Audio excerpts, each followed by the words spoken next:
এটা হাইব্রিড জাতীয় হলে পরে শশা।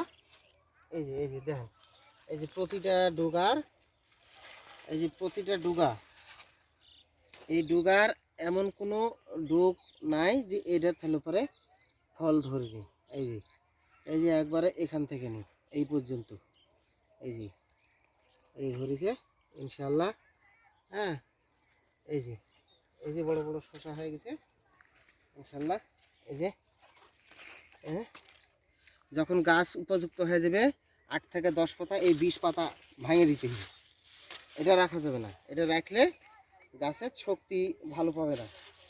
যখন এটা ছেড়ে দেওয়া হবে তখন সামনের দিকে তখন ইয়া যাবে, জোর শক্তি পাবে, ফল বেশি ধরবে। এই যে প্রতিটা গাছের ডুগায় ডুগায় এই যে ফল, এই যে একবারে পরিপূর্ণ হয়ে গেছে, কানায় কানায় একবারে প্রতিটা ডুগা ডুগা। এই যে দেখেন, এই যে ডুগায় ডুগায় ধরে গেছে লাউ।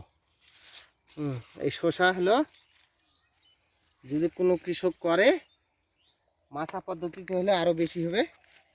আমার এখানে নতুন করে লাগানো হয়েছে, আমিও শসা সম্পর্কে আমার অতটা অভিজ্ঞতা ছিল না, তো ইনশাল্লাহ সামনে থেকে নিই। সামনে কিছু লাউ গাছ দেখা যায়। এই যে লাউ গাছ ভাই আমি যখন চাষ করি তখন কিন্তু ইউটিউব দেখে আমার চাষ করা। ইউটিউবে দেখেছি যে লাউ যখন 8 থেকে 10 কিংবা 12 পাতা হবে তখন এই লাউয়ের মাথা কাটে দিতে হবে। কাটে দিলে বিভিন্ন জায়গায় শাখা প্রশাখার থেকে নেই, তখন সরাসরি মানে এই যে জ্বালা বাড়ায় গেছে।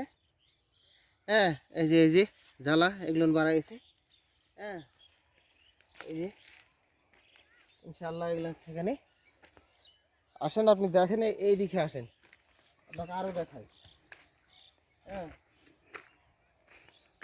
এই যে এখানে বিভিন্ন ধরনের এই যে লাউয়ের মাথাগুলো কাটে দেওয়া আছে।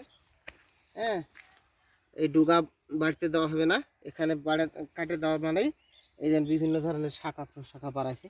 এই যে জ্বালা লিয়েই বাড়াইছে, প্রতিটা ডুগায় ডুগায় জ্বালা হয়ে গেছে। এই যে জ্বালা বাড়াইছে, এই দেখেন, এই জায়গা, এই যে সবগুলা জ্বালা বাড়াইছে।